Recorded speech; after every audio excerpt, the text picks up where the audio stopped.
自相矛盾。从前，在一个热闹的市场里，有一个商人叫阿强，他每天在市场卖东西。他卖2样东西，一把矛和一个盾。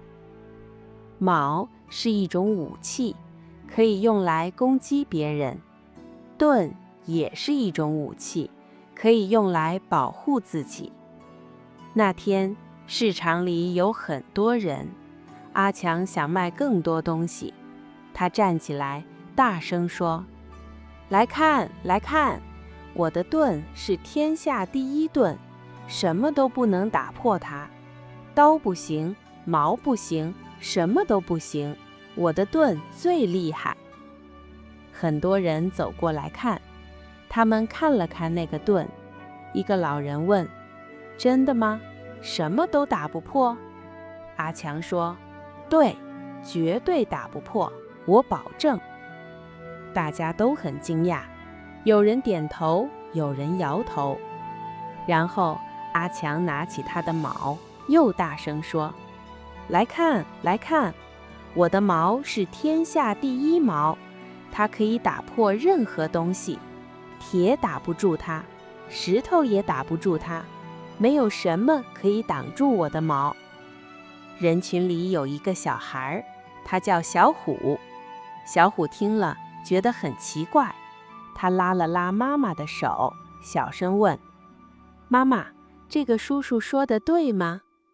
妈妈笑了笑，说：“你自己想一想。”小虎想了一下，然后他走到阿强面前，大声问：“叔叔，请问，如果用你的矛去打你的盾，会怎么样？”市场里突然很安静，所有人都停下来看阿强。阿强的脸变红了，他张开嘴，但是说不出话。他看了看矛，又看了看盾。如果他说矛赢了，那他的盾就不是天下第一；如果他说盾赢了，那他的矛就不是天下第一。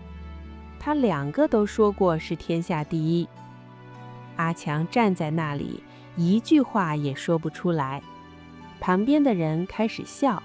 一个年轻人说：“哈哈，他说不出来。”一个老人摇摇头说：“说话要小心，不能说不可能的事。”小虎的妈妈摸了摸小虎的头，说：“小虎，你问得很好，说话要诚实，要想清楚再开口。”小虎点点头说：“妈妈，我明白了，说话不能前后不一样。”阿强低下头，轻轻说：“对不起，我说错了。”他收好他的矛和盾，不再大声叫卖了。